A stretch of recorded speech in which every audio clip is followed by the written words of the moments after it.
సత్య, నేనిక్కడున్నానని నీకెలా తెలిసింది? తెలుసుకునే వచ్చాను.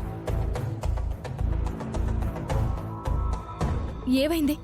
ఆ గాయమేంటి? ఏం లేదులే. నెత్తరు కనబడుతుంటే ఏం లేదనంటావేంటి? నా దగ్గర మాటని దాటేయద్దు, అబద్ధం చెప్పాలని ట్రై చేయొద్దు. ఏం జరిగిందో ఉన్నది ఉన్నట్టు చెప్పు.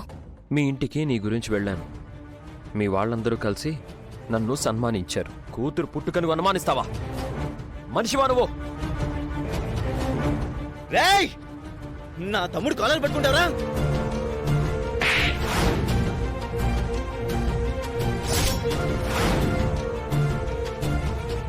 న్యాయంగా మాట్లాడితే అన్యాయంగా ప్రవర్తించారు. శ్రీకర్ నిమిత్త మాత్రుల్లా చూస్తూ ఉండిపోయాడు. వాళ్ళు నన్ను కొట్టినందుకు బాధగా లేదు. నిన్ను అనుమానించారు కదా, దానికి బాధగా ఉంది. శ్రీకర్ గురించి నువ్వు నాతో ఎంత గొప్పగా చెప్పావు. శ్రీకర్ చివరికి అలా ఎందుకు తయారయ్యాడు? ఇదంతా నేను నమ్మలేకపోతున్నాను. ఇంకా ఒక కలలా ఉంది.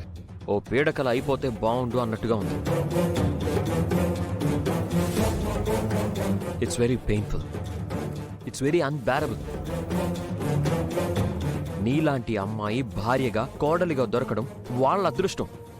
ఆ అదృష్టాన్ని మూర్ఖంగా బయటికి ఎలా గెంటేస్తారు? మన మధ్యున్న పవిత్రమైన స్నేహబంధాన్ని తప్పుడు సంబంధంగా ఎలా చిత్రీకరిస్తారు? అసలు మనుషులా వాళ్ళు? కనీస సంస్కారం, విచక్షణ ఉన్నాయా వాళ్ళకి? అందరూ కలిసి నా భర్తని ఒక్క పావులా వాడుకున్నారు సత్య.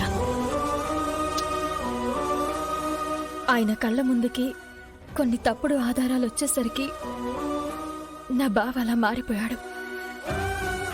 అందుకే నా భర్తకు నిజానిజాలు తెలిసేంత వరకు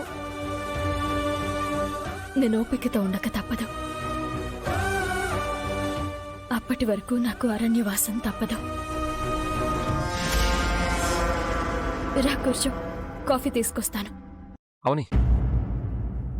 అవన్నీ ఏమొద్దు. పర్లేదు, కూర్చో. రా.